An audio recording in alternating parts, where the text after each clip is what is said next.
Meu nome é Jean Douglas, hoje eu estou com o Edson no Bitcoin, vai falar um pouco sobre criptomoedas, investimento, NFT, games e por aí vai. Então vamos lá, vamos bater esse papo, espero que vocês gostem. Já ajuda compartilhando aí, curtindo Dá a o seu live. like. Dá o like. É isso. E é isso, vamos lá. Boa noite, pessoal. Edson, um prazer. Primeiro agradecer aqui a Juliana e ao Jean, ao Douglas também pelo convite.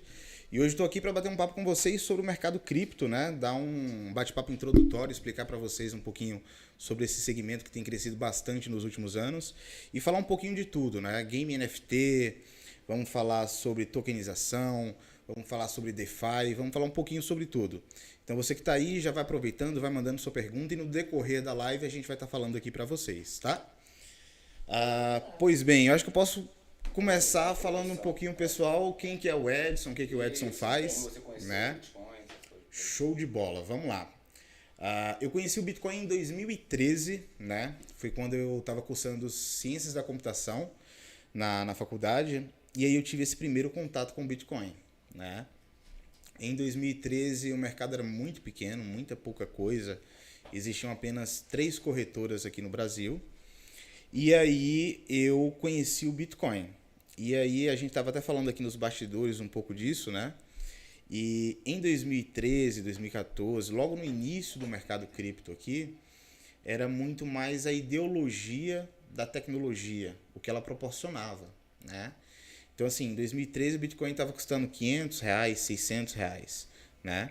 Era esse o preço do Bitcoin. Na alta ele estava custando R$600. Então existia muita incerteza sobre o que iria acontecer com o Bitcoin, sobre a possível valorização desse ativo. Existia também muito preconceito, né? Então, assim, se hoje já é difícil você falar com alguém sobre o mercado cripto, você explicar isso para alguém, em 2013 existia muito mais preconceito, né? E na época ainda não era nem pirâmide, era mais assim, pô, isso aqui é uma moeda da Deep Web. Essa moeda é para fazer lavagem de dinheiro. Bolha. É para você, é bolha, exato. Bolha, pô, a gente ouve falar do Bitcoin sempre, hoje. o Bitcoin morreu, Exatamente. né?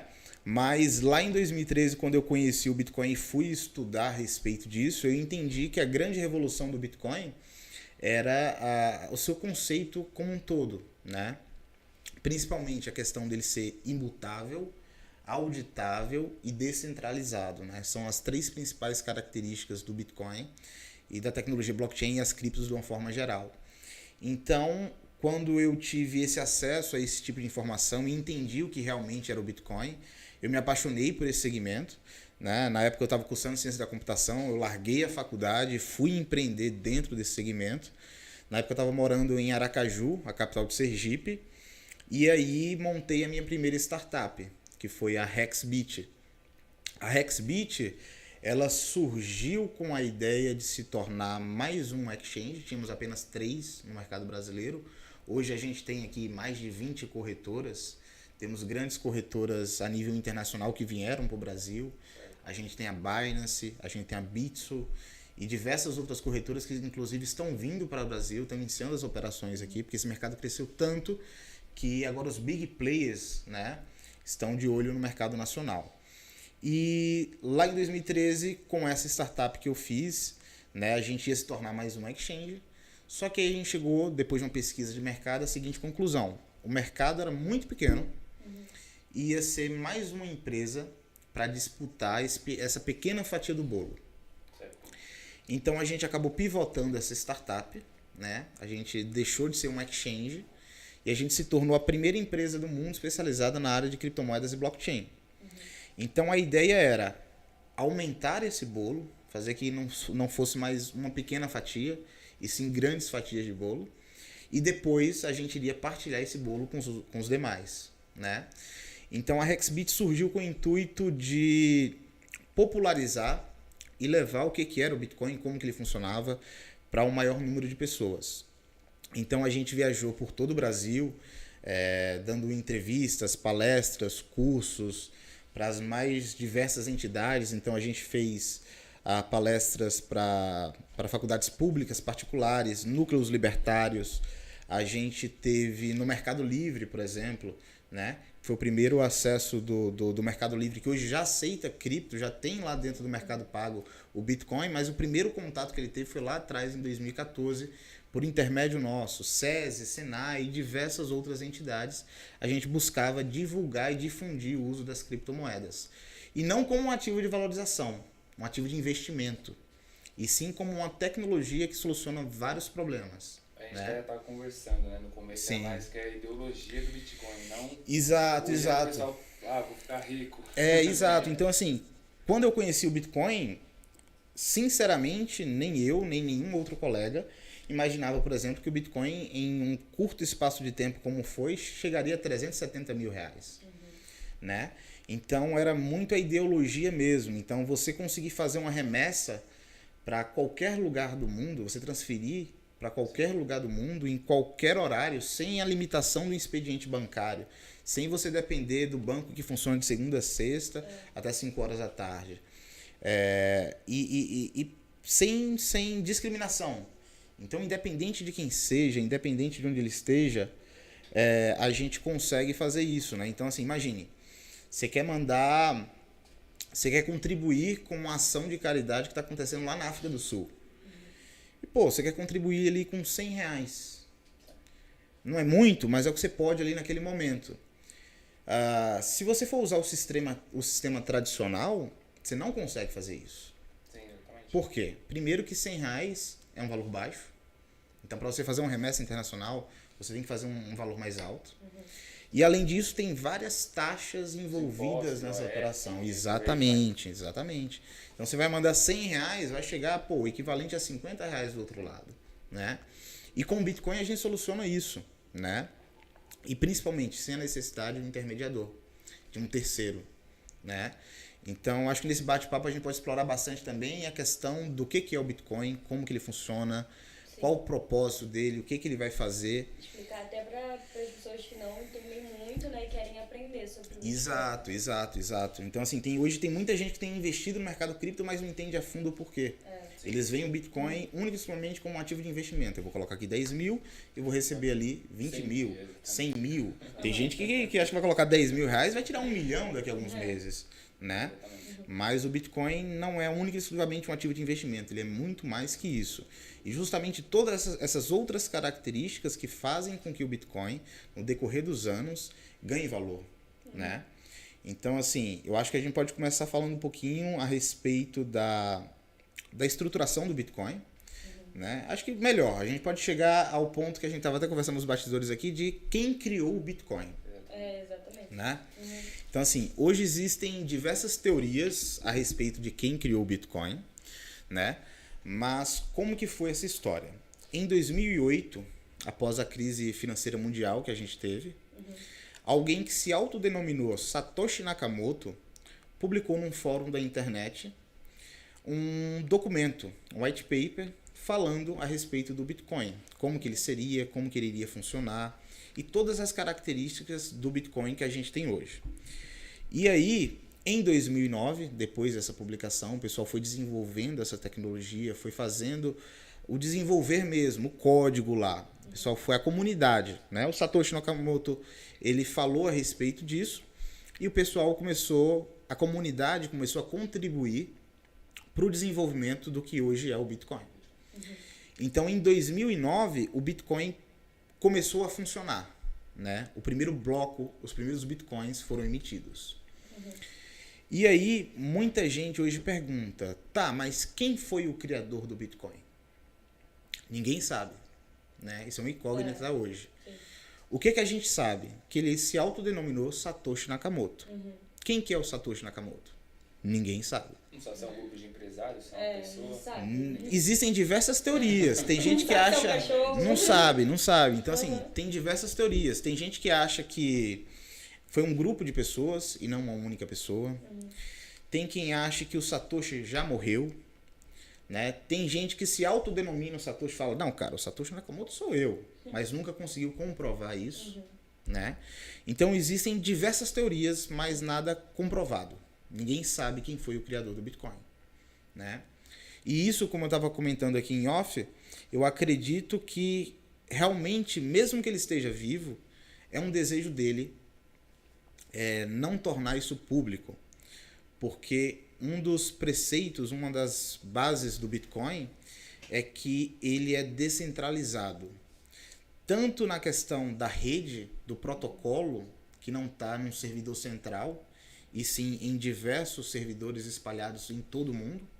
Né? Então, por exemplo, um problema que é corriqueiro e que acontece volta e meia, você ir no banco, você quer fazer um pagamento, quer fazer alguma coisa, só que o sistema está fora do ar. Sim. Você vai na lotérica pagar um boleto, a internet caiu, o sistema não está funcionando. Com o Bitcoin, justamente por conta dessa característica dele ser descentralizado, dele não ter um único servidor.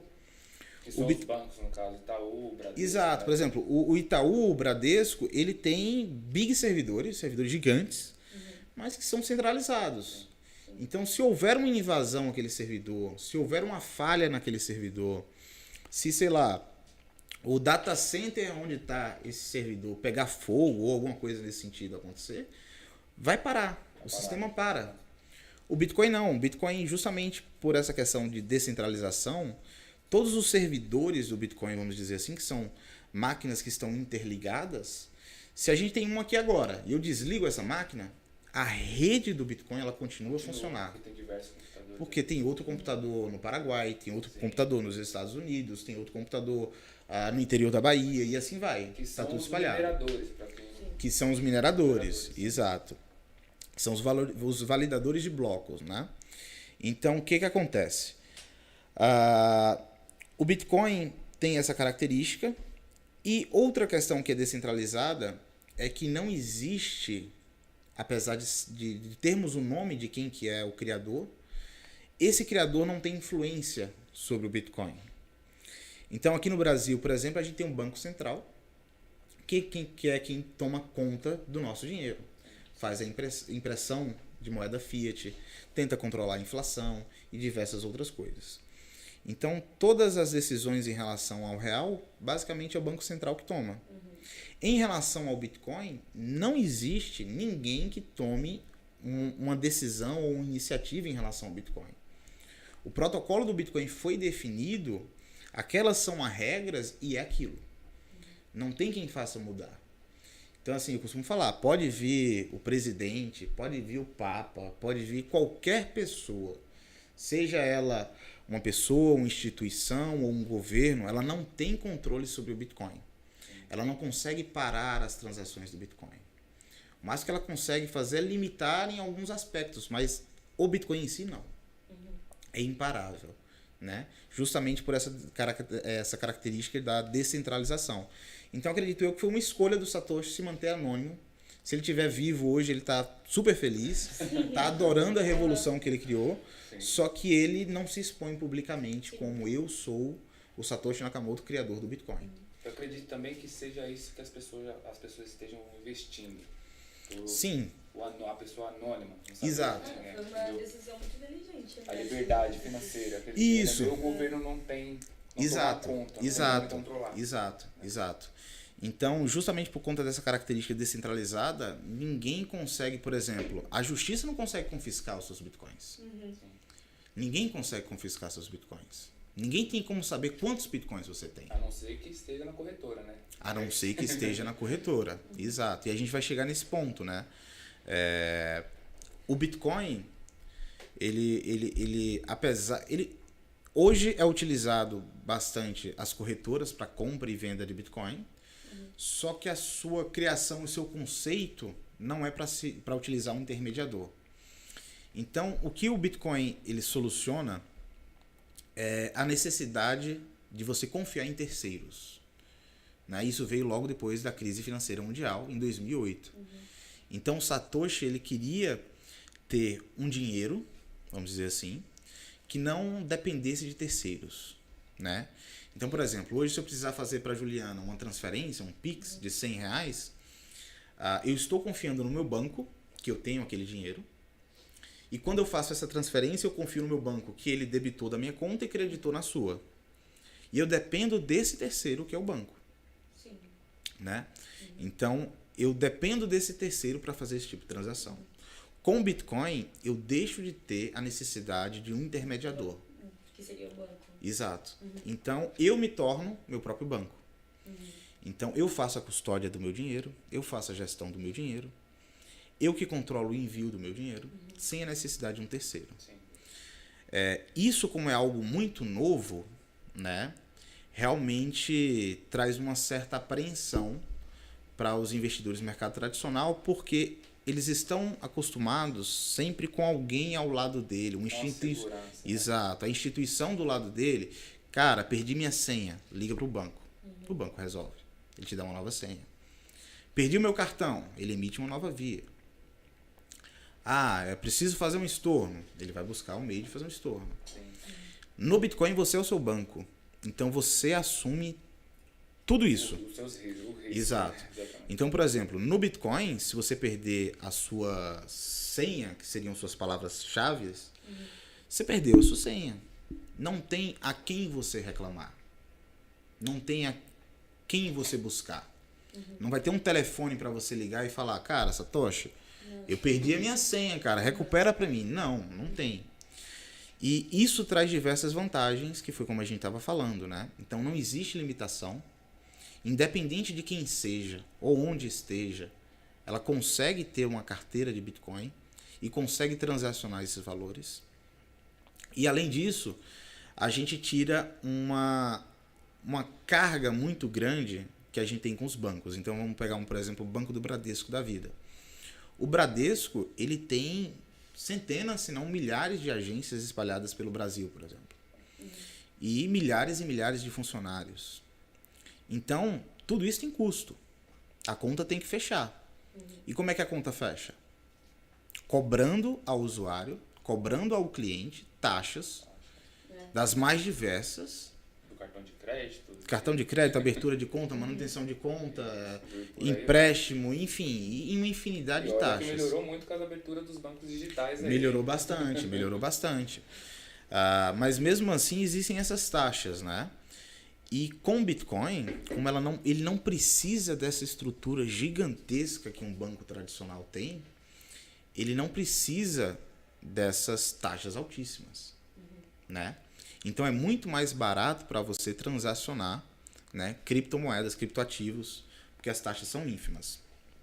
No Bitcoin específico, por algumas características, a gente tem uma taxa relativamente alta, né?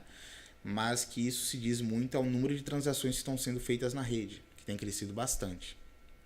Mas existem soluções onde você consegue transacionar, por exemplo, 5 milhões pagando 20 centavos, 30 centavos. E para qualquer lugar do mundo, a qualquer momento, independente de crença, religião, cor, etnia, você não tem esse preconceito, você não tem essa limitação geográfica, você consegue fazer isso a qualquer momento. Então, além disso, né, que a gente falou bastante da questão do Bitcoin ser descentralizado, outro fator bem importante é que o Bitcoin é auditável. Então, por exemplo, se você entrar hoje na blockchain, né, que mais à frente a gente vai explicar para o pessoal o que é, você consegue auditar todas as transações que ocorreram dentro da rede do Bitcoin, desde a primeira até a última.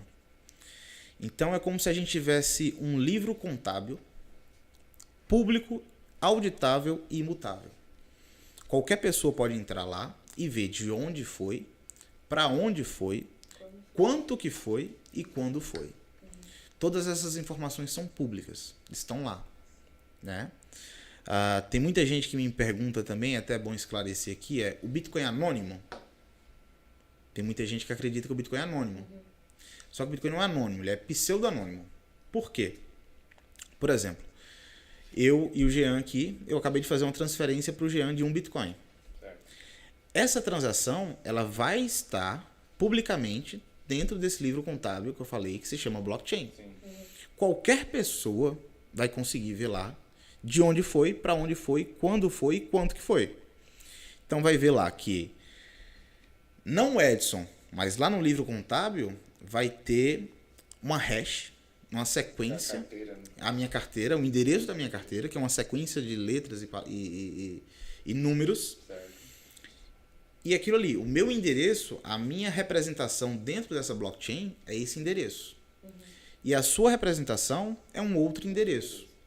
Mas ninguém consegue falar que esse endereço é do Edson Sim. a não ser que o Edson fale, ó. Seu nome não está atrelado à carteira. Não tá, né? Então ele é anônimo nesse sentido, né? Então, vamos lá. A gente tem a descentralização, a gente tem a questão dele ser auditável e temos a questão dele ser imutável. Então, qualquer transação que foi feita dentro do Bitcoin e registrada, ela se torna imutável.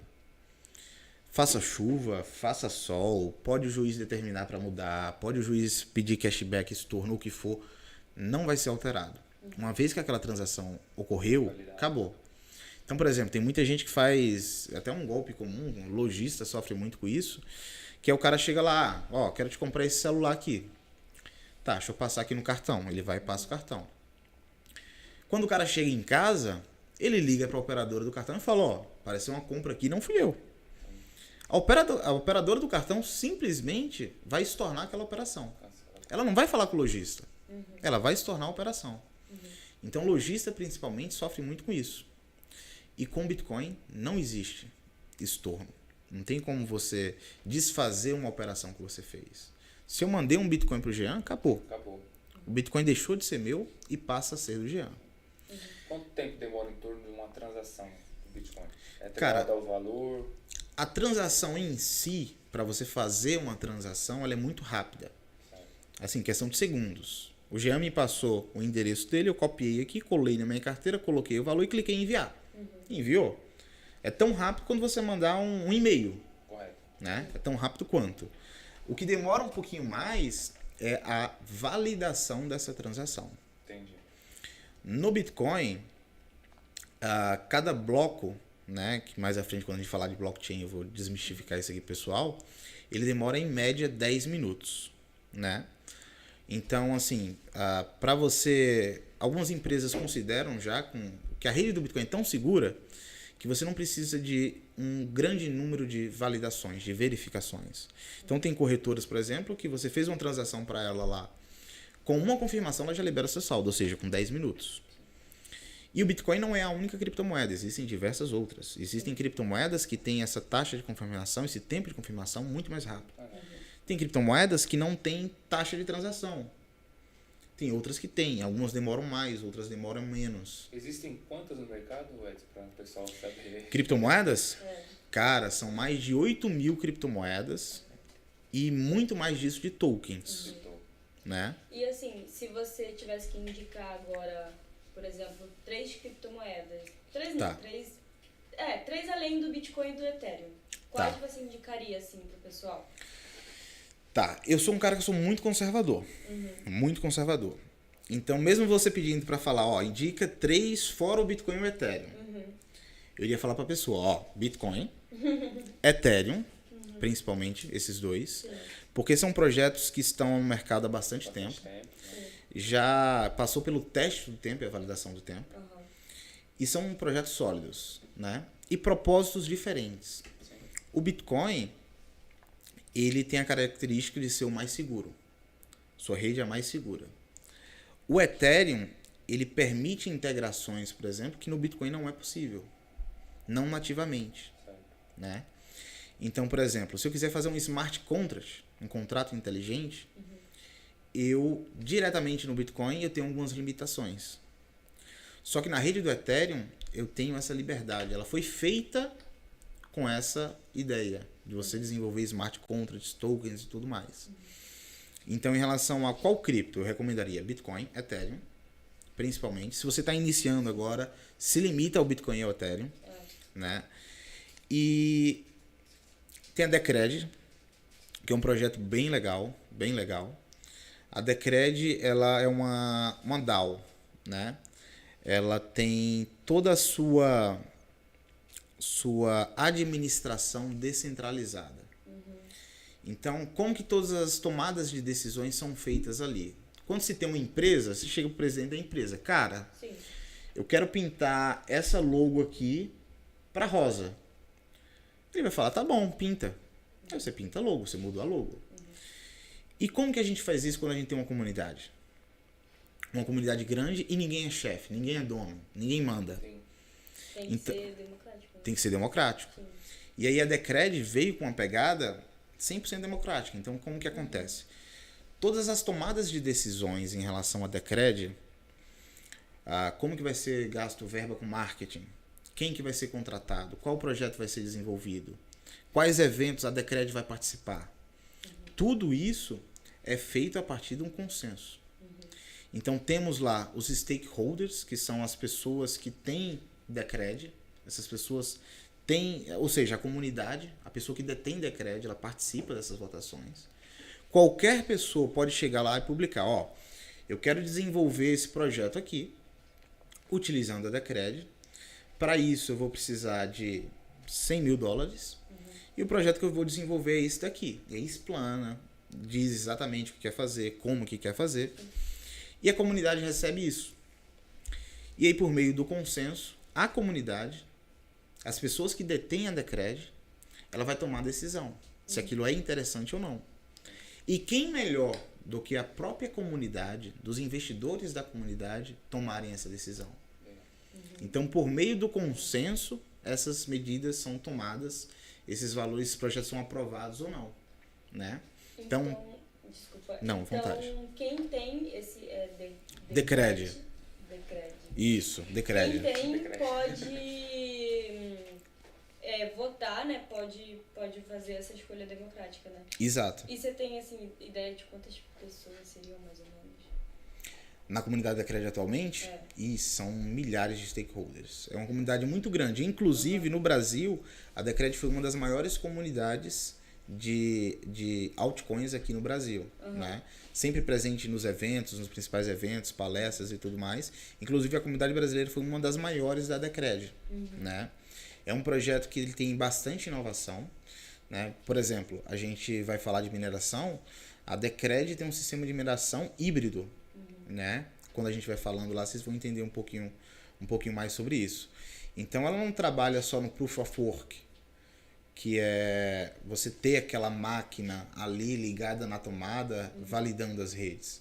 Ele tem um sistema híbrido de Proof of Work e Proof of Stake, né? Então, isso traz mais segurança para a comunidade, né? E no Proof of Stake, o POS, que interessa muitas pessoas, o que é? O cara compra a Decred e coloca ali no Proof of Stake. Então o cara comprou, supondo, 100 Decreds e colocou ali dentro daquele protocolo, né, para fazer a validação dos blocos. Ele mensalmente vai receber os dividendos, o rendimento que ele tem por fazer aquela operação, né? Então temos Bitcoin, Ethereum, tem também a Decred, que é um projeto bem interessante. E se eu fosse colocar mais uma, eu falaria da Solana. Solana.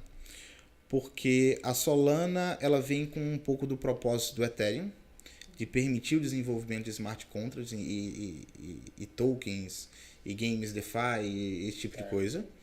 Só que ela vem com a proposta também de solucionar alguns problemas que na Ethereum a gente tem hoje, né? Então, assim, por exemplo, na rede Ethereum, para você transacionar, para você fazer uma operação, existe uma taxa, uma fee, que você paga para validar aquela transação. E atualmente ela está um pouco cara, né? Se paga facilmente R$100, 150, R$200, dependendo do momento da rede para você validar uma transação. Então, seriam essas. Eu acho que Bitcoin, Ethereum, Decred e Solana são projetos aí que têm bastante potencial, focando sempre no Bitcoin e no Ethereum. Sim, são as principais e mais seguras. As mais seguras, De 80% do seu portfólio tem que estar ali entre Bitcoin e Ethereum, né? E hoje, você falou em portfólio, hoje em dia você separa como as suas moedas, assim? Tá, vamos lá. Hoje é 80% Bitcoin e Ethereum. Esses 20% restantes, eu tenho 10% em Decred.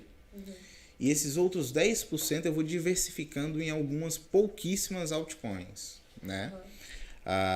Hoje o mercado... Shitcoin não, exato. Hoje o mercado tem crescido tanto, cara, que são infinitas as possibilidades de você investir. Então, diariamente, você vê diversas moedas sendo listadas e aparecendo. Acho que aparecem moedas todos os dias. Né? Todos os dias, cara. Sempre tem um projeto novo. Mas o que acontece? Por exemplo, Bitcoin. A gente tem um Bitcoin, o original. A gente tem Bitcoin Cash, Bitcoin Gold, Tem Bitcoin não sei o quê. exatamente. Se eu quisesse criar, eu poderia ter o Bitcoin Edson. Eu posso fazer Bitcoin isso. Jean. Qualquer pessoa pode fazer isso. Exatamente. E as pessoas têm feito isso. Então, por exemplo, ela vai lá, pega o código do Bitcoin, altera o nome e coloca Bitcoin Jean. E coloca aquilo no mercado. E aí, as pessoas que são desinformadas, que ainda não têm esse conhecimento a respeito do mercado cripto, muitas das vezes acaba até aportando. Porque ele fala, cara, um Bitcoin tá R$200.000, só que o Bitcoin Jean tá custando R$1. Eu vou entrar Eu não vou comprar um Bitcoin por 200 mil, eu vou comprar 200 Bitcoin Jean por 200 mil Bitcoin Jean por com R$1. real. Né? É carteira recheada. Exato, só que o que acontece? Como eu falei, a gente pode fazer a mitagem de uma moeda de uma forma muito simples e fácil. Só que qual o diferencial? Qual a solução que esse novo protocolo resolve? O que ele tem de propósito e de diferencial? Porque se for mais uma cópia, existem centenas de cópias por aí. Né? Então, quando alguém for buscar investir numa cripto, você tem que avaliar isso. Qual o problema que essa cripto soluciona? O que ela está resolvendo? Ela é uma cópia de alguma outra criptomoeda? Ela realmente é diferente? Né? Então tem que entender basicamente isso e usar desse critério para você investir em qualquer criptomoeda. Por isso que quando você for investir, né, numa criptomoeda, enfim, no mercado cripto, é bom você sempre pesquisar e estudar bastante antes, para você saber até qual cripto você gostaria. Quando você sabe, né, quando você conhece, você vai analisar aquela cripto e vai falar assim, não, vou investir nessa, eu vou investir naquela, entendeu? Exato. Então é você avaliar, por exemplo, quem que é o time de desenvolvimento que está à frente desse projeto. Qual o tamanho da comunidade desse projeto? Quantos stakeholders, ou seja, quantas pessoas estão ali com carteiras únicas e com saldo nessas carteiras? Se olhar o white paper e ver qual o propósito, o que eles vão fazer. Ver a questão da governança, quem toma as decisões dessa criptomoeda? Tem alguma empresa? Tem alguma pessoa? Fazer uma análise fundamental. Exato. Qual o supply dessa moeda? Né? O Bitcoin a gente tem um supply limitado de 21 milhões. Tem criptomoeda que está aí no mercado que Quantos não... milhões está no mercado? A gente havia conversado. Então, a gente completou na semana passada 19 milhões de Bitcoins emitidos. De um total de 21 milhões. Só tem mais 2 milhões aí pra gente. A gente só tem 2 milhões de Bitcoins para serem minerados até 2140. Né? E aí aquele isso negócio. Que faz essa alta infinita que nem o pessoal. Exato. O que acontece? O preço do Bitcoin ele é definido única e exclusivamente pela lei da oferta e da demanda. Então, assim, o Bitcoin quando surgiu, 2009, 2010, 2011, ele não tinha um valor agregado alto. Você comprava Bitcoin por centavos de reais. Mas naquele momento existia uma emissão de Bitcoin grande, né? Tinha bastante Bitcoin no mercado. Você conseguia em torneiras, em falsetes de criptomoeda, você conseguia ganhar dezenas de Bitcoins de forma grátis porque você clicou num link. Isso existia. Em jogos, se não me engano, né? Em jogos, em sites para você ganhar um Bitcoin jogando. Exato. E existia isso. Existia. Só que o Bitcoin não tinha esse valor agregado. Por quê? Porque ainda não existia uma comunidade grande e não existia essa demanda. Então, conforme o tempo foi passando, essa comunidade que foi muito tempo nichada, e hoje ainda é, mas está se tornando cada vez menos. Então, assim, quando você vai olhar para o Bitcoin em 2008, 9, 10, 11, eram desenvolvedores, eram anarquistas, e no geral era isso. Era aquele nicho que estava ali utilizando do Bitcoin e procurando saber e desenvolver aquilo ali. Com o passar dos anos, isso foi se popularizando. E o Bitcoin começou a chegar a um maior número de pessoas. Né? E o que define o preço do Bitcoin? Oferta e demanda. A demanda do Bitcoin tem crescido cada vez mais. A oferta do Bitcoin, a gente sabe que ela é limitada. Só vão existir 21 milhões de Bitcoins. E não há quem faça isso mudar. Ninguém. Não tem como mudar isso. A gente até havia conversado. Tem 1 milhão, tem um Bitcoin para cada milionário no mundo? Não existe, né? Não tem. Se o milionário quiser ter um Bitcoin, Se cada milionário Só quiser ter um Bitcoin, vai faltar Bitcoin para os milionários, né? A gente só tem 21 milhões de Bitcoins e milionários a gente ainda tem mais, tem mais. né? Então se cada um tiver um, não tem como. Vai ter que dividir lá Pegar a fração. 0,001 para cada um e aí resolve, porque um Bitcoin para cada não tem. E durante esse processo de amadurecimento do Bitcoin, muitos Bitcoins foram perdidos. Então, pô, o cara que começou lá no Bitcoin em 2009, ele começou a minerar Bitcoin com seu próprio computadorzinho em casa, e aí acumulou 10 mil Bitcoins, 20 mil Bitcoins, 30 mil Bitcoins. Só que ele não acreditava no potencial daquilo que estava acontecendo, ou tinha alguma descrença, ou por algum equívoco ele acabou se desfazendo daquilo de alguma forma, o computador quebrou, ele não deu tanta importância, colocou num pendrive que sumiu. Então muitos desses Bitcoins foram perdidos. Sim. Né? Então se hoje a gente tem em circulação 19 milhões de Bitcoins, grande parte disso se perdeu com o tempo. Perdeu. Eu também eu acho que eu teria perdido. Se eu perdi fotos em 2009 familiares. Exato. Imagina a moedinha que tá lá. que custava vale centavos e que ninguém acreditava e que tinha todo um preconceito, né? Então, o Bitcoin ele vem quebrando esse paradigma cada vez mais, né, de todas essas questões. Então, assim, em 2013, por exemplo, quando eu comecei a trabalhar com Bitcoin, quando a gente chegava e perguntava para alguém, você sabe o que é Bitcoin? A pessoa, não. Quando ela tinha ouvido falar, ela, cara, é aquela moeda para comprar droga na internet. Porque teve o caso do Silk Road, né? Foi um site onde você conseguiria comprar e vender drogas de uma maneira fácil, e o método de pagamento, justamente por conta dessas características que a gente falou, era o Bitcoin. Só que o Bitcoin, ele não é o vilão da história, né? Eu faço a analogia volta e meia que o Bitcoin é como uma faca. Pô, você pode usar uma faca para cortar o pão ali, para passar manteiga, mas você também pode usar aquela faca para matar alguém. Sim, é verdade. Existe o bem e o mal. Existe o bem e o mal em todos os lugares, em todos os momentos. As pessoas falam, cara, mas o Bitcoin o pessoal utiliza para lavagem de dinheiro, para financiar o terrorismo. Cara, não. Hoje o dólar é muito mais utilizado com essa finalidade. Muito. E é o dólar, né? Sim. Então, o Bitcoin, ele tá ali independente para quem seja, né? Ele não vai te limitar, seja lá por sua crença, ou seja lá o que for. Ele tá ali para todos, né? Então, essa característica é muito importante para o Bitcoin. E aí, em momentos como a gente está vivendo agora, onde a gente tem ali a guerra da Ucrânia e da Rússia, a gente vê a ideologia do Bitcoin funcionando como realmente é. E em momentos como esse que a gente realmente entende que o Bitcoin não é um investimento. O Bitcoin não é um ativo de investimento. Ele está ali para solucionar um problema. E seja ele qual for. A Rússia, por exemplo. A Rússia tem sofrido diversas sanções econômicas. Ela está proibida de negociar dólar, entre diversas outras coisas. Imagine para uma nação, para um país, ser impossibilitado de utilizar uma das moedas mais fortes e consolidadas do mundo, que é o dólar. Sim. O que ela vai fazer? Complica. Só que aí, o que a gente tem? O Bitcoin. O Bitcoin é inconfiscável, o Bitcoin não tem barreira geográfica e o Bitcoin tem se consolidado. Então, a pressas, o governo russo começou a buscar a regulamentação do Bitcoin e passou a aceitar pagamentos com Bitcoin e a fazer pagamentos com Bitcoin. Então, a limitação que ele porventura sofreu por conta de algumas sanções econômicas ali, ele conseguiu solucionar utilizando o Bitcoin, né? E tá bom, pode não ter sido a melhor coisa, porque a Rússia tinha que sofrer por conta dos atos que ela teve.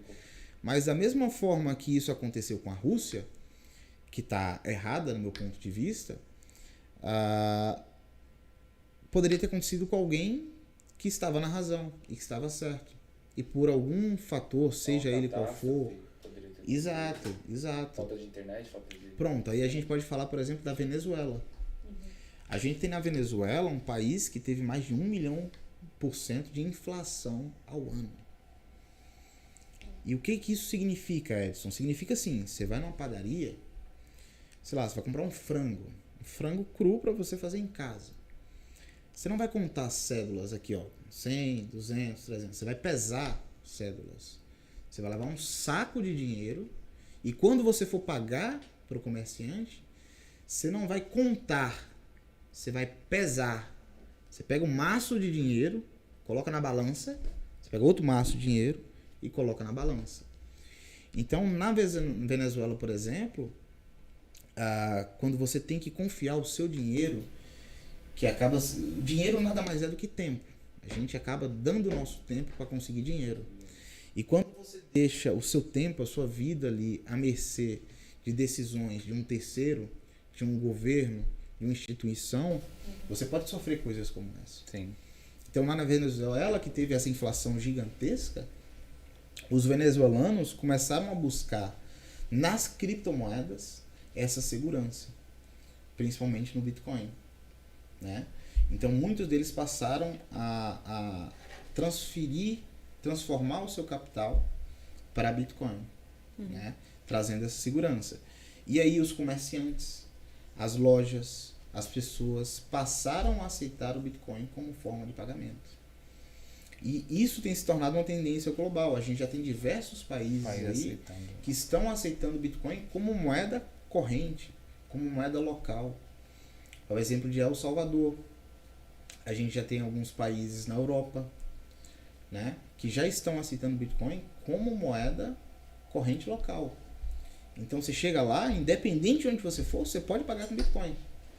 Sim. E o comércio tem a obrigação de aceitar. Você acredita que o Bitcoin irá substituir o dólar futuramente?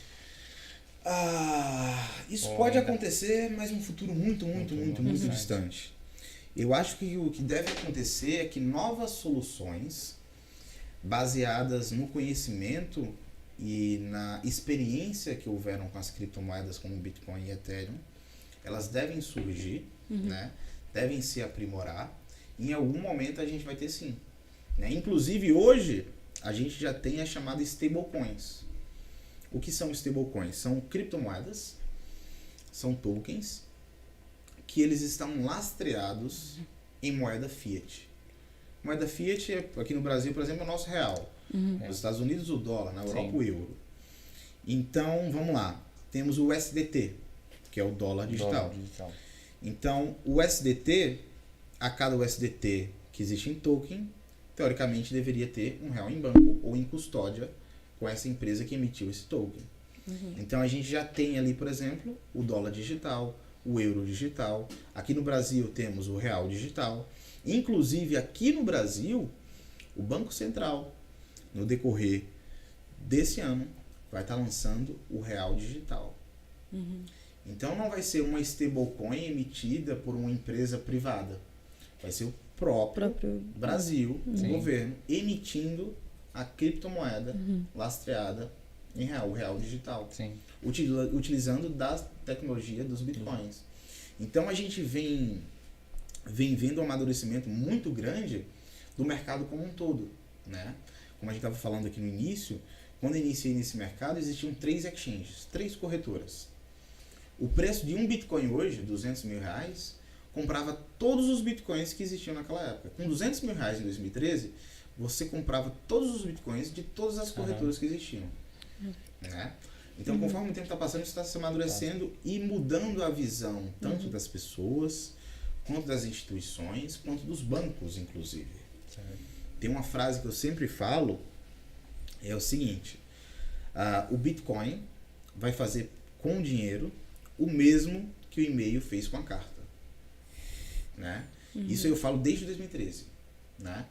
Então, assim, o Bitcoin tem se consolidado cada vez mais, tem se comprovado eficaz e eficiente, e as pessoas agora, depois de bastante tempo, estão realmente entendendo o que é o Bitcoin. Eles estão realmente vendo a tecnologia como um todo, e não por meio de um preconceito. E, por exemplo, os bancos.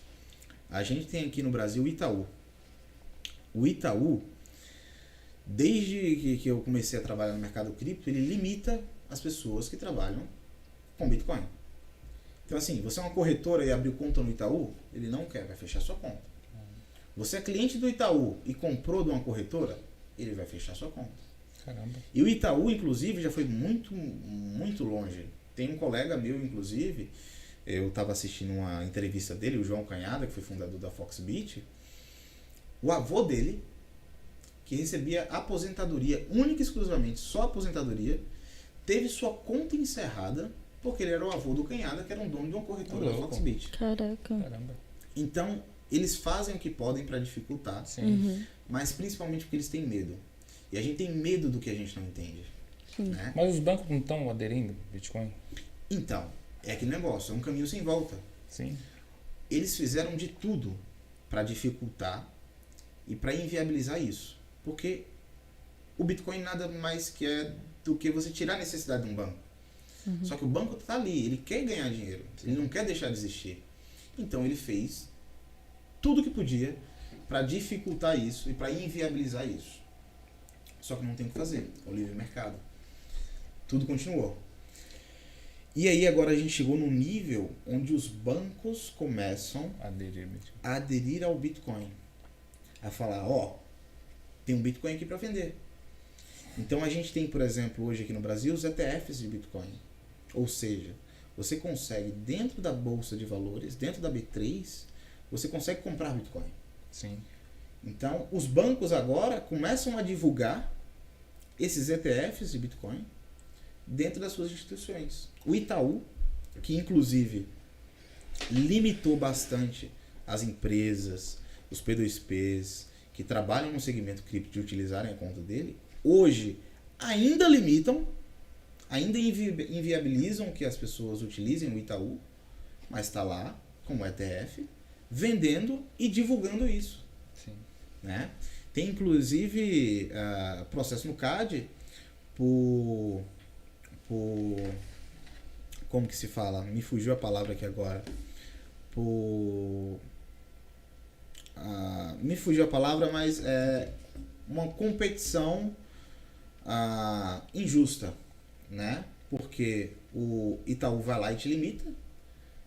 Até então, beleza, ele poderia te limitar lá, falando, ó, eu não gosto disso, eu não gosto que isso aconteça, mas agora ele inviabiliza o pessoal lá, mas quer vender o dele aqui. Você acha que essa forma dos bancos estarem aderindo agora é uma forma de eles se manterem no poder?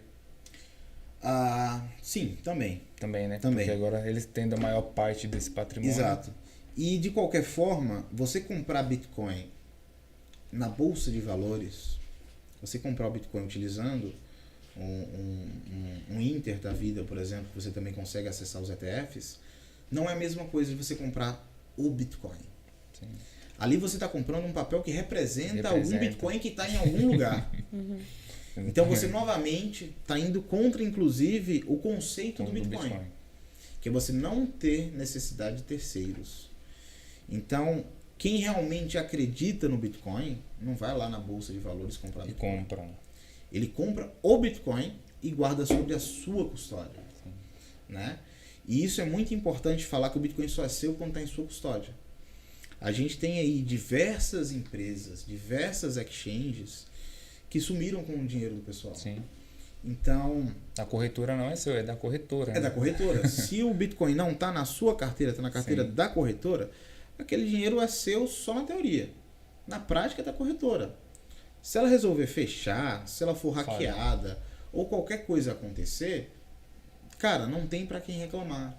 Correto. Não tem o que fazer. Acho também que é a forma mais fácil também de você conseguir adquirir o Bitcoin. Entrando numa exchange, você já faz o seu cadastro ali, manda sua foto do seu CPF, sua foto validou, você já compra, transfere, faz o Pix hoje até pela Binance, né? Sim. Já transforma em BRL, você já consegue comprar uma fração ali do Bitcoin.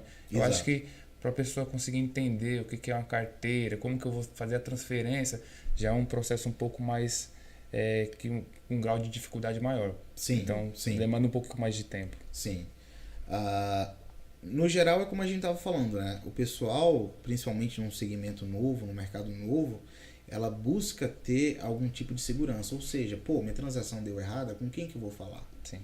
Tem um chatzinho da Binance lá, onde ele clica, manda a informação, alguém vai exatamente. responder para ele. Mesmo que demore, mas vai. Mas responde. Mas responde. Sim. Então eles buscam essa questão. Só que conforme essa pessoa que está, inclusive, utilizando a Binance vai se amadurecendo e vai entendendo e vendo o Bitcoin não única e exclusivamente como um ativo de investimento, ele vai entendendo que, por exemplo, o saldo ele não tem que deixar na Binance. Sim. Ele tem que guardar sob a custódia dele. Exatamente. Ele entende que talvez ele não tenha necessidade de utilizar uma Binance. Porque o Bitcoin ele surgiu para ser peer-to-peer, de pessoa a pessoa, sem necessidade de intermediários. Então, pô, eu chego pra Juliana, quero um Bitcoin, quanto que tá? Ela, R$200 mil. Tá bom, toma aqui, R$200 mil. Essa aqui é minha carteira, manda pra mim. Pronto, fiz essa transação, sem ninguém ficar sabendo, e acabou, né? Sim. Só que aí vem a questão, pô, de quem que você tá comprando? Você confia nessa pessoa pra me dar um valor alto desse? E aí vem essa necessidade de você ter um intermediador, ter um terceiro para te assegurar isso. Sim. Né? Uhum. Mas tem inclusive um amigo meu, Vinícius, ele tem um canal no YouTube, Palavra de Satoshi. Uhum. E o que ele prega é que vai chegar um momento que você não vai ter necessidade de trocar Bitcoin por reais ou por euros. Então você vai chegar para alguém, vai perguntar, cara, quanto que tá esse pacote de pipoca aí? Ele vai, cara, tá 0.0002 satoshis. E aí você vai pagar diretamente em Bitcoin. Né? E hoje é o que ele busca. O canal dele é focado em fazer com que empresas e profissionais passem a aceitar Bitcoin como forma de pagamento. Certo. Né? Para mim, isso pode sim acontecer, mas num futuro muito, muito distante. Né? Legal. Edson, tem dois assuntos aqui que quero te perguntar ainda, que tá muito no hype. Eu acho que o pessoal aí, acho que todo mundo conhece. Inclusive o Neymar gastou, se eu não me engano, no final de dezembro, começo de janeiro, 6,2 milhões, mais de 6 milhões de reais em 2 NFT. E hoje em seguida foi o Justin Justin Bieber, é. se não me engano, também gastou 6 milhões e 500 mil. Você pode explicar pra galera o que seria esse NFT, se essa é a tendência, que essa moda tá crescendo, isso daí os artistas estão aderindo, estão gastando muita grana. Eu queria ser o criador, inclusive, de um NFT e vender pro Neymar. Pô. Sim. Aliás, hoje, complementando aqui, o Justin Bieber hoje postou vários NFTs, não sei se você chegou a ver, vários NFTs no Instagram dele. Tipo assim, encheu de Instagram dele de NFT dele, provavelmente. Né? Exato. Então, o NFT, ele traz uma das características do Bitcoin, que é a questão de ser auditável e imutável. Então, por exemplo, a gente fala que o Bitcoin foi a primeira criptomoeda. Certo. Só que o Bitcoin foi a primeira criptomoeda descentralizada. Então você tirar essa questão do terceiro. E no mundo das artes, por exemplo, dos quadros, como que você tem a garantia que aquilo é aquilo mesmo? Ou de que aquilo pertence a alguém? E aí justamente surgiram os NFTs, né? Então um NFT nada mais é do que uma representação digital de algo que já existe ou não. Você pode criar uma imagem 100% nova e registrar aquilo utilizando a tecnologia blockchain. Quando você registra, por exemplo, a gente pega essa imagem do webcast aqui e registra dentro de um blockchain. Essa imagem do webcast passa a se tornar única. A original, ela é única. Podem existir milhares de cópias. Só que a original vai ser aquela ali, porque ela está registrada dentro do blockchain e auditável e imutável. Ninguém vai mudar aquilo dali. Então, o que acontece é o hype, como você falou. Tem muito NFT que realmente vai ter um potencial de valorização no longo dos próximos anos. Mas tem muita coisa também que é unicamente hype. Né? Então, assim, se você for ver, um dos primeiros NFTs comercializados que tiveram valores muito grandes foram imagens pixeladas. Você vai ver, são aqueles quadradinhos, né, que formam uma imagem, um negócio que não tem uma resolução muito grande. Tá bom que arte é abstrato, cada um tem sua percepção de valor, mas para eles, aqueles primeiros NFTs, por exemplo, o que realmente vai ter valor, acredito eu que seja a questão histórica. De serem os primeiros NFTs, de serem as primeiras coleções. E não por ser uma arte bonita, realmente que você olha e te agrada, que tem um conceito também por trás, que tem alguma representação por trás. Né? E hoje, com esse hype, com esse boom, muitas coleções de NFT surgiram, né? Só que aquilo, nem tudo que está ali realmente tem valor, Correto. né? E também é complicado também da gente mensurar o valor de alguma coisa, principalmente de arte, Sim, né? É muito complicado a gente mensurar Eu acho isso. muito caro, né? Eu acho também muito caro, né? Mas tem gente que paga ainda. Mas o Exato. Neymar pagou. Exato, o Neymar pagou. E aquela coleção em si, né, que ele comprou dos macaquinhos e tudo mais, pô, o negócio estourou. Né? Estourou, teve uma baita de uma valorização. E aí eu acho que pode ser uma das coleções que vai se consolidar, mas justamente pelo momento histórico, pelo que ela representou para esse mundo de criptomoedas nesse momento, né? E aí quando a gente fala de valor, por exemplo, eu vou mencionar aqui um NFT que foi criado do Twitter.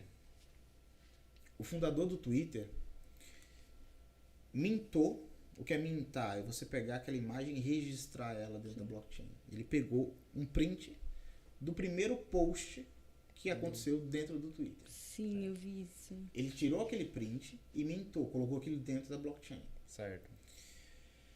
E aí, na época, ele vendeu aquele NFT, salvo engano, a 9 milhões. Caramba. E agora, meses depois, ele resolveu vender aquele NFT. E aí ele teve uma oferta, assim, 6 mil reais. Um negócio muito inferior, Muito inferior. ao que ele julgava que era o valor. Sim. Só que aquele negócio, pô, tá bom que aquele print é único, é original, mas, pô, por que alguém iria querer ter, iria pagar tanto Sim. por um print do print. primeiro Twitter Sim. do Twitter? Sim. Não tem valor, entende? Então, muito do que tá... O mercado cripto também tem esses ciclos, né? Tem alguns hypes que acontecem, só que fazem parte porque depois o mercado vai se amadurecendo e se consolidando com isso. Então, recente, a gente teve aqui o hype dos NFTs, a gente teve o hype dos games NFT, Os né? games. Onde você é pago para jogar. Teve muita gente largando emprego, muita gente fazendo dívida para poder ter essa Que possibilidade. achou que iria ficar rico. Achou que iria ficar rico. Jogando um Jogando joguinho. um joguinho e, pô, vou largar o emprego, vou jogar joguinho e vou ganhar dinheiro. Né? Exatamente. Realmente deu dinheiro Deu durante dinheiro. um período. Só que é insustentável. Sim. Né? O Bomb Crypto, por exemplo, que foi um jogo que foi amplamente utilizado, que muita gente utilizou e investiu. Pô, Você chegou a jogar algum jogo, Edson? Não. cara, eu comecei a jogar o X Infinity, Certo. que foi um dos primeiros jogos em relação a games NFT. Joguei o Tetan Arena, e joguei Bomb Crypto. Certo. No Tetan Arena e no X Infinity eu investi, no Tetan Arena não. E realmente é aquele negócio, você tem que entender o time do negócio também. Sim, sim. Então você tem que saber a hora de Saber entrar a e a hora hora de de sair. entrar. E se o mercado cripto já é um mercado de alto risco, Os games são... os games NFT são mais ainda. Sim, exatamente. Né? Então, teve muita gente que ganhou dinheiro, muita gente que também perdeu dinheiro. Sim. Então, o que acontece? Tem esses ciclos dentro do mercado cripto. Então, teve os NFTs, que foi esse hype tremendo, e que agora ele começa a se consolidar. As pessoas começam a diferenciar o que realmente tem valor e o que não tem. Sim. O que realmente funciona e o que não funciona. E aí, por exemplo, a gente tem também, em 2017, a gente teve o boom dos ICOs. Os ICOs, né, que é a oferta inicial de criptomoeda, ela é basicamente um IPO na Bolsa de Valores, só que dentro do mercado cripto. Certo. Então a empresa precisa captar lá 100 milhões para desenvolver alguma coisa. Ela pode fazer um IPO na Bolsa de Valores, ela abre suas cotas ali e começa a vender aquilo para o mercado a fim de se monetizar. Sim.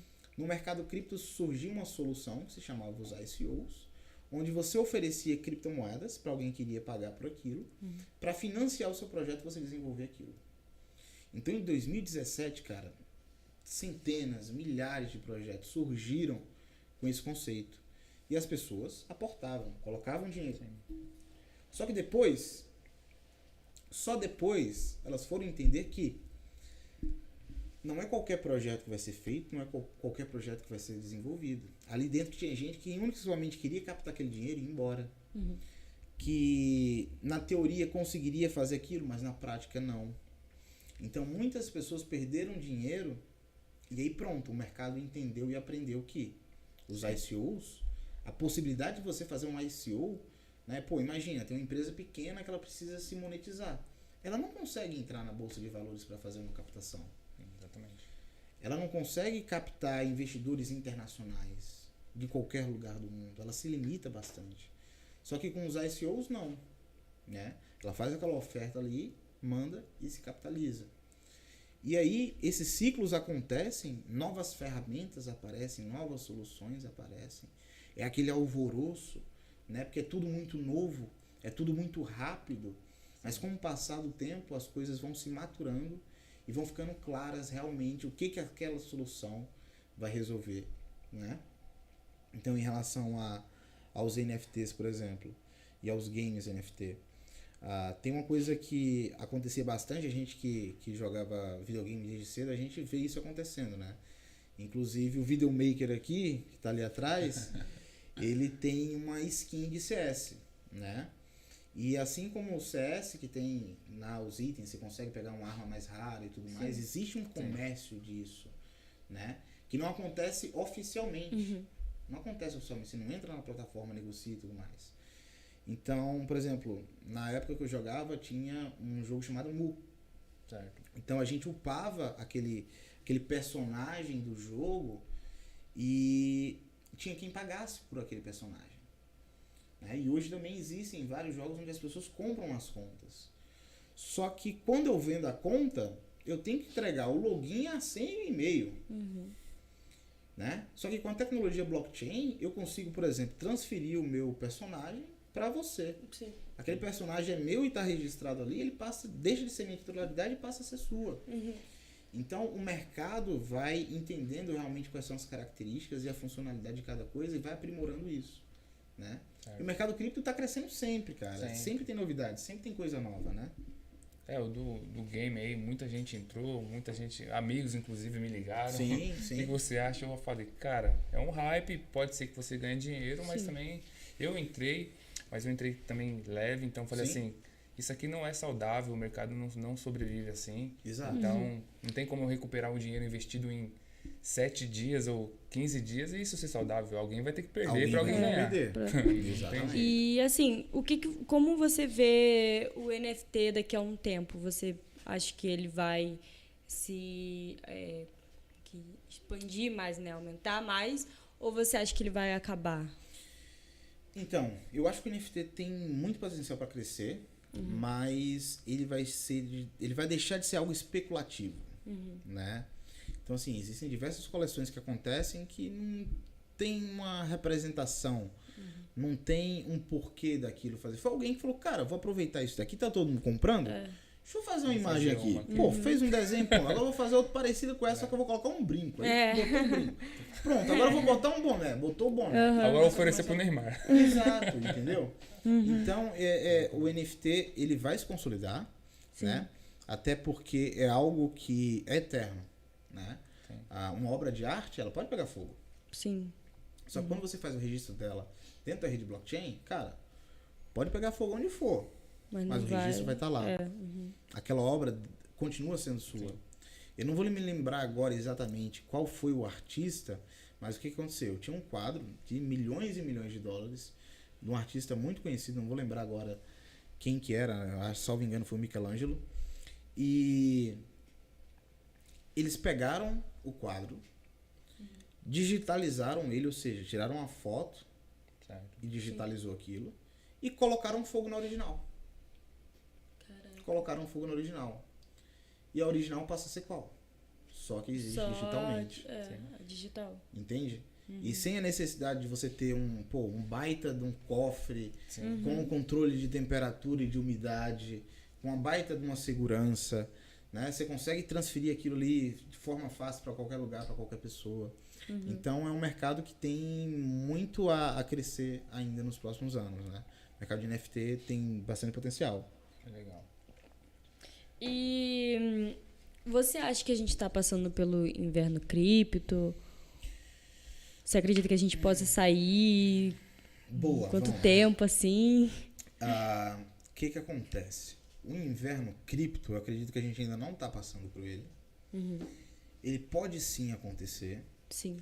só que quem fala se isso vai acontecer ou não, essa pessoa está mais desinformada do que quem acha que Sim. qualquer outra coisa. Sim. Porque aham. o mercado cripto ele é muito volátil. Inclusive eu falo que o mercado cripto, a característica da volatilidade não é um defeito, e sim uma característica. Sim. Né? Não tem como a gente prever de forma alguma o Bitcoin e as criptomoedas daqui a 1 mês, 5 meses, 1 ano, 2 anos, 3 anos. É impossível. Não tem como. Só que a gente consegue ver o que já aconteceu desde a criação do Bitcoin. E aprender com isso. E aprender com isso. Aprender com isso. Então, por exemplo, a gente tem uma característica muito importante que é o halving. O halving nada mais é do que a diminuição dos bitcoins emitidos. Então, a cada 4 anos, os bitcoins que são emitidos caem pela metade. Sim. Então, de 4 em 4 anos, a emissão cai. E, historicamente falando, isso faz com que o preço do bitcoin suba. Então, toda vez que existe essa redução da emissão do bitcoin em 4 anos, o ano subsequente ele tem um crescimento absurdo e bate o topo histórico.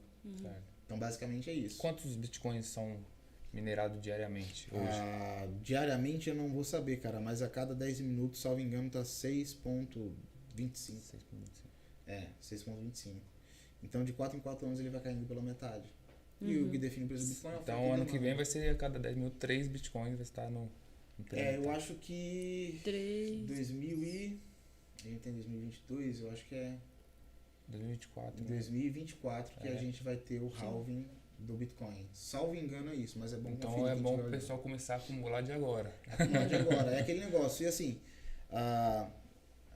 a gente não sabe como que vai estar o preço da criptomoeda, do Bitcoin, ou seja, outra cripto daqui 1 mês, 2 meses, 3 meses, 1 mês. Sim. Então tem muita gente que me procura, Edson, tô com 50 mil reais aqui, vou comprar tudo de Bitcoin. Eu falo, calma. Então assim, existem estratégias para você mitigar um pouco o seu risco. Então, por exemplo, você me perguntou se a gente está num momento de baixa. Em comparação ao que a gente teve de alta, que foi 370 mil reais, e agora a gente está abaixo dos 200 mil reais, a gente está no mercado de baixa.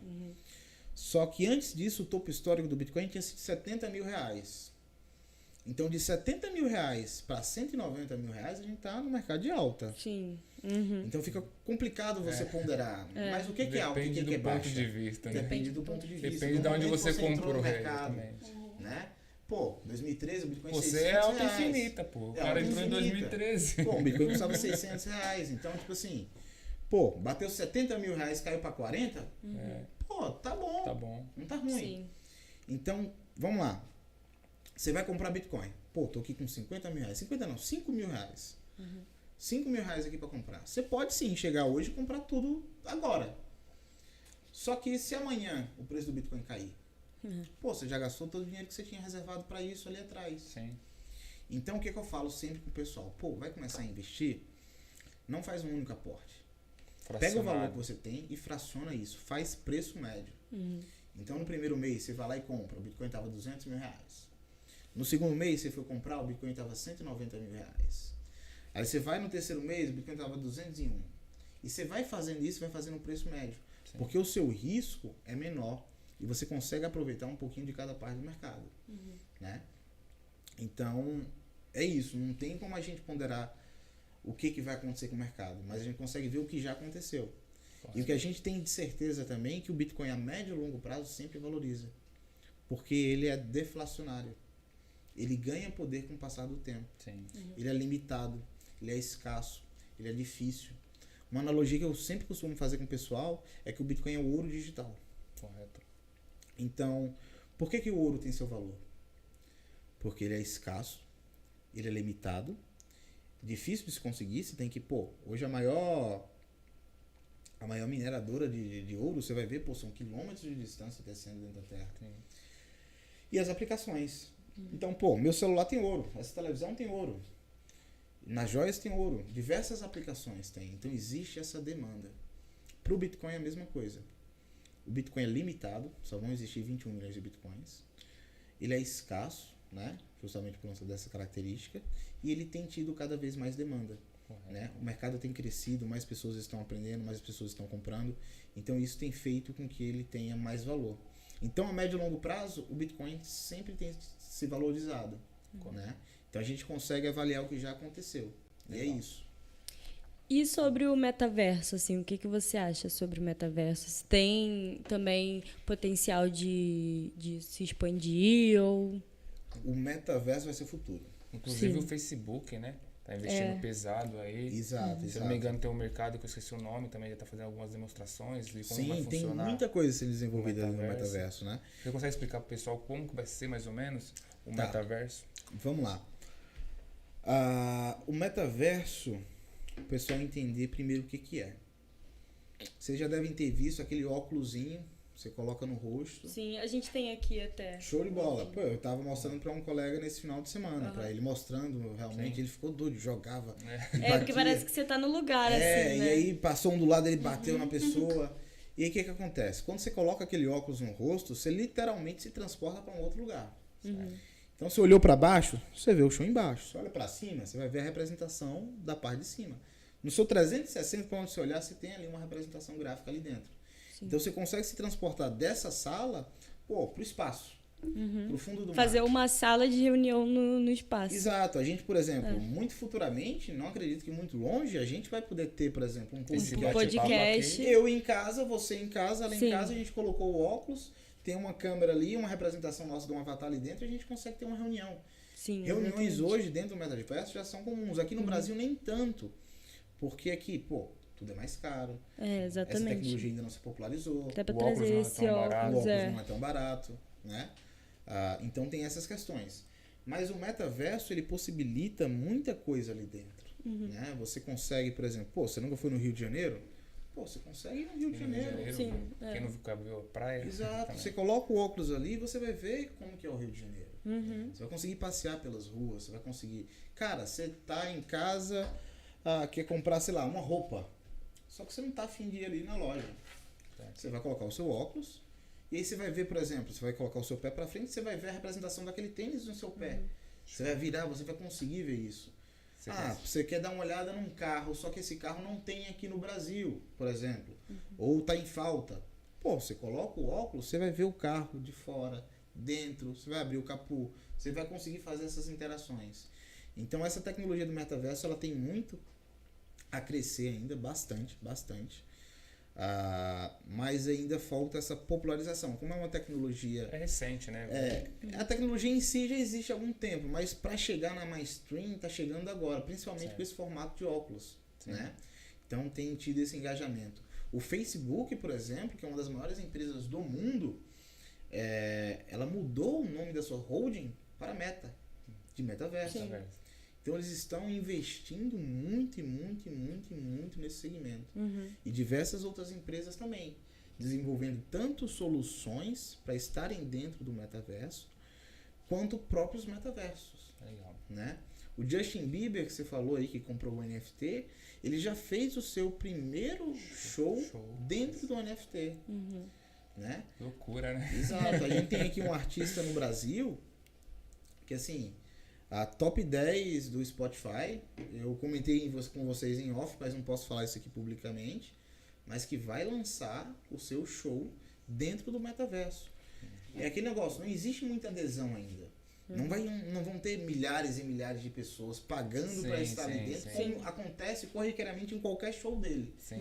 Só que historicamente, ele vai ter sido um artista à frente do tempo dele, que foi se submeteu, que entrou ali e fez aquilo ali acontecer. Nossa, eu pago muito pra entrar no show dele. Né? Então, você sabe quem é, você paga, né? Nossa. Então, e isso está acontecendo, né? Cada vez mais, tanto o metaverso quanto os NFTs, as pessoas têm entendido o real potencial e como ele realmente pode ser utilizado e tem aderido cada vez mais, né? Se eu não me engano, é o Walmart que você já consegue simular como se fosse fazer uma compra. Então, Exato. você com uma pessoa, sei lá, um deficiente, Sim. uma pessoa debilitada, Sim. ela vai poder usar o óculos, ela vai poder escolher os produtos, ela vai colocando Sim, dentro sem do sair de carrinho, casa. Exato. virtualmente, e aí ela escolhe os produtos e esses produtos chegam na casa da pessoa. Exato. Então imagina. Então é uma pô, solução muito foda, muito foda. Porque até eu, quando vou fazer, por exemplo, uma compra no iFood, por exemplo, que tem o mercado dentro, fica confuso, né? Sim. Você não tá vendo ali o produto. Você quer muito ver alguma estranho. informação, você quer ver a legenda, ou sei lá, você quer ver a Sim, representação. você quer ver, sei lá, qual você quer tamanho. virar Você não o consegue. biscoito assim É, pra o ver rótulo. o rótulo dele. Você não Consegue. consegue. Exato, e com o metaverso a gente tem essa solução. Você consegue realmente entrar ali dentro, E ver o ver produto o totalmente. produto, pegar o produto, você consegue jogar o produto para cima, você consegue ter uma interação muito mais alto nível do que a gente tem hoje de interação com o conteúdo, né? Sim. Então é um mercado que tem bastante potencial e deve crescer bastante, bastante. E assim, para encerrar aqui, qual dica você daria para quem quer começar nesse mundo assim do mercado de criptomoeda, metaverso, NFT, enfim? Tá, Qual primeiro, dica assim? Não acredite em ganhos fáceis. Tem muita promessa na internet aí que você vai ganhar 30% ao mês, 40% ao mês, você vai comprar uma gema, que é como eles denominam as criptomoedas, que tem potencial de valorização de 1.000, 2.000%, 3.000%. O mercado cripto, de uma forma geral, já é um mercado de alto risco. Quando você vai para essas outras criptomoedas que, sei lá, Dogecoin, shitcoin. Shiba, Uno, esse risco cresce ainda mais. Então não acredite em ganhos surreais, nada que seja fora do normal. Seja conservador e estude bastante. Hoje, a gente tem bastante conteúdo gratuito na internet. Então, quem realmente quer aprender, consegue consumir bastante Sim, é só conteúdo você gratuito. querer aprender, É só né? querer Ter aprender. Antes de você curiosidade. comprar, procura saber um pouco Procura sem. saber. Inclusive, Né? assista o nosso vídeo aqui que deu pra aprender bastante. Exato. Assista, exatamente. manda pro amigo, compartilha. Se algum amigo aí quiser aprender, compartilha manda com pra ele. Então, até porque tem muito assim, a pessoa vai lá, compra a moeda sem saber nada, e aí depois perde ou acontece qualquer coisa e sai falando mal, assim. Exato. Pô, Não, você tem que aprender antes. eu recebi uma mensagem esses dias no Instagram, o cara mandou, pô, Edson, me ajuda aqui. Eu tô aqui na corretora e tô querendo comprar algumas criptomoedas. Tem essa e essa. Aí eu gravei um áudio. Cara, é como eu sempre falo, eu sou um cara conservador, o mercado cripto é de um investimento de alto risco. Compre Bitcoin e Ethereum. Aí o cara me falou, pô, Edson, mas o Bitcoin tá R$200 mil, essa moeda que eu quero comprar, ela tá 0,00001 centavos. Eu falei, cara, por quê? O que é bom tem preço. O que é bom custa caro. Sim, exatamente. Então aquela moeda que custa 0,00001, ela não tem um propósito, não tem um diferencial, não tem valor. Por isso que ela é barata. Sim. Então, se ela fosse tão boa, ela ia estar custando mais caro que as pessoas iam querer. Né? Então, foca em investir em Bitcoin e Ethereum. E depois, quando você já tiver aprendido muito mais em relação ao mercado cripto, você faz a sua própria análise. Essa moeda é boa? Quem vai dizer? Não é o Edson, é você. É você Com base mesmo. no conhecimento que você adquiriu. Sim. E tudo que você aprendeu. Então tem bastante conteúdo gratuito, cara. Bastante conteúdo gratuito. Muitas Importante, pessoas antes boas de aí. comprar um ativo, fazer uma análise fundamentalista, né? Entra Sabe- lá no CoinMarketCap, vê No qual é o LinkedIn, supply, quem são as pessoas que estão por quem trás são as do pessoas que estão projeto, por trás desenvolvendo, qual a comunidade, finalidade. qual a finalidade, qual o propósito, qual o diferencial, né? Quem está administrando aquilo, como é a governança daquilo, né? Então é ter essa autonomia e autocrítica. Eu acho que é o principal para esse segmento, principalmente porque é um mercado muito novo. Se você chegar para mim aqui agora e me perguntar sobre determinada cripto, cara, muito provavelmente eu não vou conhecer. Sim. Porque são tantas criptos novas que vão surgindo que eu não tenho como acompanhar. É humanamente impossível. Eu posso até chegar e falar para você pouca coisa, mas realmente para eu entender, eu tenho que sentar, olhar, pesquisar. E ninguém vai fazer isso por você. Só Então você. faça você mesmo. Aham. Estude, entenda e seja crítico. Né? Toda vez que você vê alguma promessa, seja crítico, veja, pensa, reflita sobre aquilo.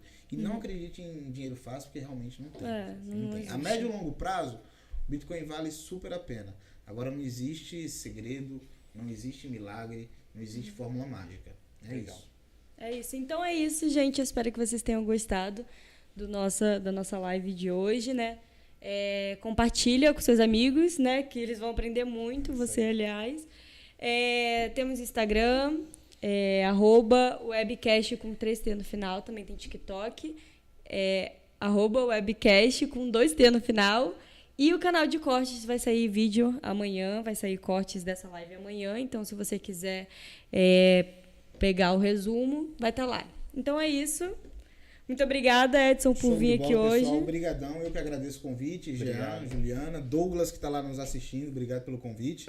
Para quem quiser me acompanhar nas redes sociais, é só pesquisar no Facebook, Instagram e TikTok, Edson Bitcoin, tá bom? Obrigado, pessoal. Muito obrigado. Com Deus. Então é isso. Tchau, tchau. Tchau, tchau.